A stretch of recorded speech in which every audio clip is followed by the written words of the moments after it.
Shalom, shalom pessoal, sou Rosh Moshe Ben Israel.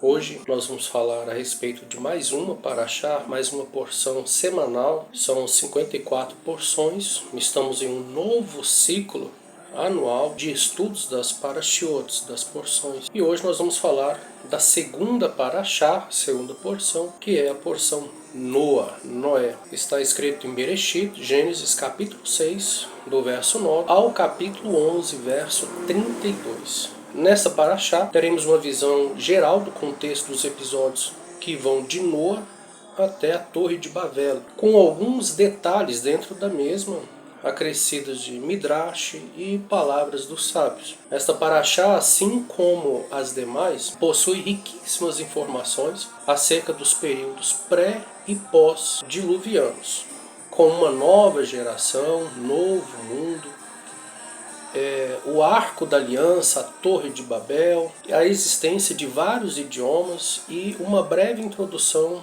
da vida do nosso pai Abraão Avinu. O resumo da parashá, o Eterno ele instrui a Noé, que era o único homem justo no mundo devastado pela violência, corrupção. O Eterno chama Noé a construir uma grande tevá, que significa arca, uma arca de madeira, uma caixa, e era totalmente coberto por dentro e por fora com piche. Um grande dilúvio, diz o Eterno, varrerá toda a vida da face da terra, mas a arca vai flutuar sobre a água, abrigando Noé, toda a sua família e 2 membros, macho e fêmea, de cada espécie de animais. Dos animais kosher eram 7 pares. A chuva cai durante 40 dias e 40 noites, e as águas irrompem por mais 150 dias antes de se acalmarem e começarem a baixar. A arca chega ao Monte Arará, e da sua janela Noé envia um corvo e então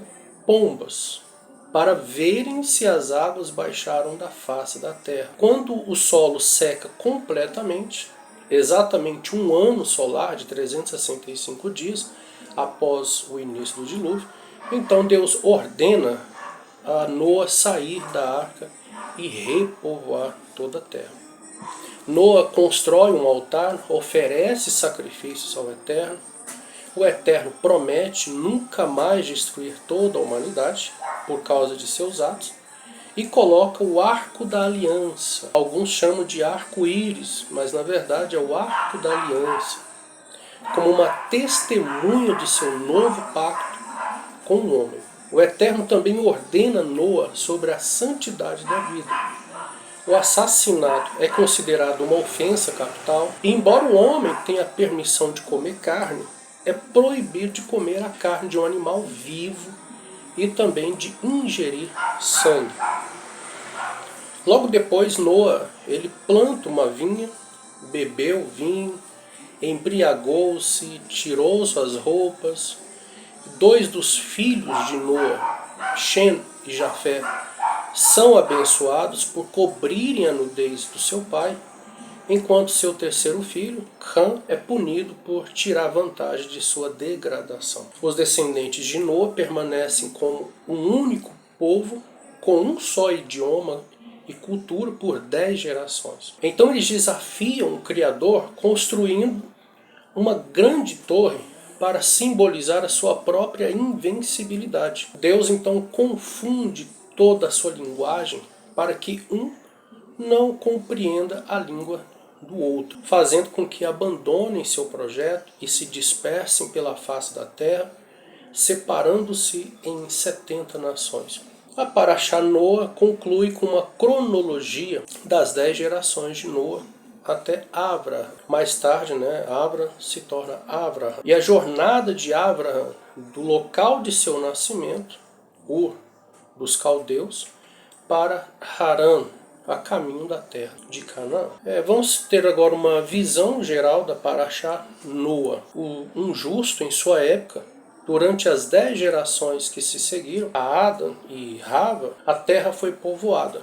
Mas infelizmente as pessoas começaram a idolatrar os astros, julgando que os mesmos fossem deuses, reis soberanos do universo. Rezavam para o sol, para a lua, para imagem de madeira ou pedra, e cada vez mais surgiu uma infinidade de outros objetos a serem adorados e glorificados. Foi então que o Eterno se irou. O Eterno, o verdadeiro Criador do universo, poderia ter castigado imediatamente os pecadores, mas não fez. Aguardou, pois tinha esperança de que as pessoas se arrependessem de praticar idolatria e servissem somente a um único Deus, reconhecendo a sua grandeza. Porém, as pessoas não melhoraram. Ao contrário, cada geração pensava em maneira de obter novos ídolos, novas maneiras de servi-los. As pessoas que viveram na 10ª geração após Adão desceram ao nível mais baixo ainda. Além de servir aos ídolos, seu comportamento imoral os rebaixou de tal modo que agiam como animais e não como seres humanos criados à imagem e semelhança do Eterno. Praticavam atos imorais, matavam, roubavam uns aos outros, não se importando com a vida nem com a propriedade alheia. Praticavam estes atos abertamente, em público, pois não fazia diferença alguma, já que, ao serem julgados em um tribunal, o próprio juiz e testemunhas, por serem igualmente inescrupulosos, nem se davam ao trabalho de punir os culpados. Uma pessoa mais forte fazia questão de oprimir os mais fracos. Se houvesse alguém querendo desposar uma moça, surgia um homem mais forte declarando que ela lhe pertencia e casaria com ela antes. Só havia 2 pessoas que praticavam a justiça aos olhos do Eterno: Noa e sua mulher, Naamá. Eles souberam ensinar seus 3 filhos a serem igualmente justos. Quando Noa viu que todos os vizinhos eram perversos, pensou: se permanecer próximo a eles, também me tornarei perverso pelo convívio. Por este motivo, Noa decidiu morar num lugar conhecido apenas por ele e sua família. Passava o tempo estudando os livros sagrados, possuía o livro que os anjos tinham escrito para Adão e um outro livro sagrado que recebera de seu bisavô, Enoque. Através desses livros, Noa aprendeu como rezar e servir ao Eterno. Enquanto Noa se elevava e crescia em santidade, o mundo lá fora tornava-se cada vez mais depravado, chegando a um nível que não merecia mais existir. Foi então que Deus revelou a Noa: até agora fui paciente. Esperei que esta gente perversa melhorasse sua... Mas é inútil.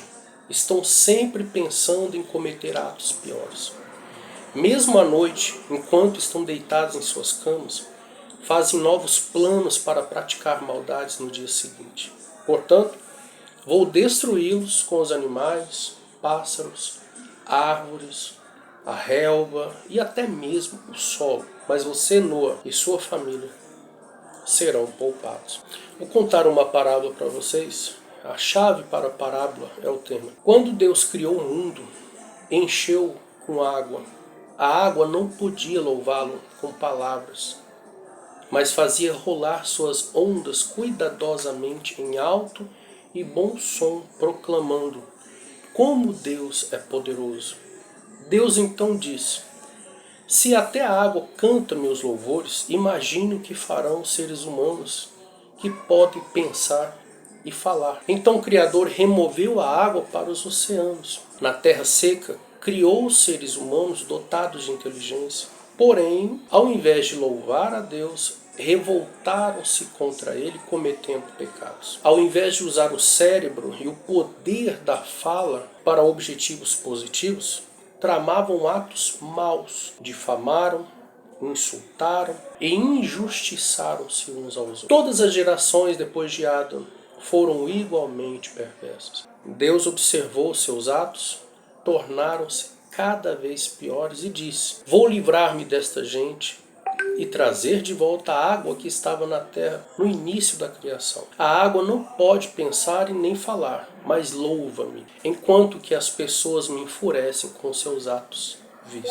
Por esta razão, Deus trouxe o dilúvio eliminando os perversos. Esta parábola nós encontramos na fonte do site rabat.org. É uma linda parábola, né? Vamos falar agora sobre a Torre de Babel. Os descendentes que sobreviveram ao dilúvio se uniram para construir uma cidade com uma grande torre. A Torá relata que a terra inteira possuía um só idioma e mesmas palavras. E aconteceu que quando viajaram do Oriente, encontraram um vale na terra de Shinar e se estabeleceram ali. E eles disseram uns aos outros: venham, façamos tijolos e cozinhamos eles no fogo. Os tijolos lhes eram por pedras, o barro lhes foi por argamassa, e eles disseram: edifiquemos para nós cidade e torre, e que seu cume chegue aos céus. Faremos para nós fama, para que não sejamos espalhados sobre a face de toda a terra. Bereshit, capítulo 11, do verso 1 ao verso 3. O eterno Baruch Hashem rompe a unidade deles, e o projeto deles entra em total colapso. Conforme declara o Eterno aos anjos: vamos descer, e ali a sua língua, para que não entendam cada um a língua de seu companheiro. E os espalhou o Eterno dali sobre a face de toda a terra, e cessaram de edificar a cidade. Bereshit, capítulo 11, versos 7 e 8. Disseram umas às outras: façamos tijolos e os cozinhemos no fogo. E foi para eles os tijolos por pedras, e o barro foi para eles por argamassa. Fascinados por sua capacidade de criar uma pedra feita por homem, eles procuraram demonstrar que o tijolo era muito superior à pedra criada por Deus. Eles queriam mostrar que o tijolo, não a pedra, era o material de escolha na construção da torre mais alta do mundo, dentro da maior cidade do mundo. A Torá não afirma claramente que eles se rebelaram contra Deus, mas o Midrash relata que durante a construção da torre, quando uma pessoa caía da torre, no entanto, se um tijolo caísse, se rachasse, todos paravam para lamentar o tijolo perdido. Esse é um poderoso Midrash. Ele nos ensina que um esforço obstinado para alcançar poder e independência, sem propósito maior, pode levar ao totalitarismo, onde a vida humana é desvalorizada. Com o episódio da Torre de Babel, podemos nos tornar os construtores da Torre de Babel, ou podemos imitar a Abraham. O Midrash nos diz que Abraham observou a construção da torre e viu a falta de um significado mais profundo. Ele entendeu que um prédio sem propósito maior é perigoso. Ele percebeu que o objetivo da humanidade não pode ser meramente fazer um nome para si mesmo, alcançar sucesso material. Agora, o que dizem os nossos sábios, os sábios do nosso povo Israel? Nós vamos ler aqui algumas mensagens de sabedoria, e são mensagens lindas, maravilhosas, que nos fazem refletir. Foram 10 gerações de Adão a Noa, para mostrar o grau de sua paciência, pois todas essas gerações o aborreceram de modo crescente, até que ele lançou sobre eles as águas do dilúvio. Houve 10 gerações de Noa a Abraham para mostrar o grau de sua paciência, pois todas essas gerações o aborreceram de modo crescente, até que o nosso patriarca Abraham veio e recebeu a recompensa por todas elas. Assim como as águas do dilúvio lavaram a terra, cada indivíduo deve buscar purificar-se, removendo a escuridão da alma para que a luz divina brilhe novamente. Isso está no livro do Zohar. Outro comentário lindo e muito importante, também no Zohar, diz: o dilúvio foi uma purificação, uma remoção das impurezas, pois às vezes as dificuldades vêm para nos elevar a um nível espiritual mais alto, preparando-nos para uma nova fase de existência. Baruch Hashem. O Zohar também escreve: a arca representa a necessidade de criar proteção espiritual em torno de si mesmo. No mundo, é vital que cada um de nós construa uma arca de boas ações e pensamentos positivos para proteger a nossa alma das influências negativas. Outro comentário do Zohar: Noah encontrou graça aos olhos do Criador porque manteve sua pureza em um mundo corrompido. Que cada um de nós busca essa graça ao se conectar com a essência divina, independentemente do caos ao redor. Baruch Hashem. Rabino Kook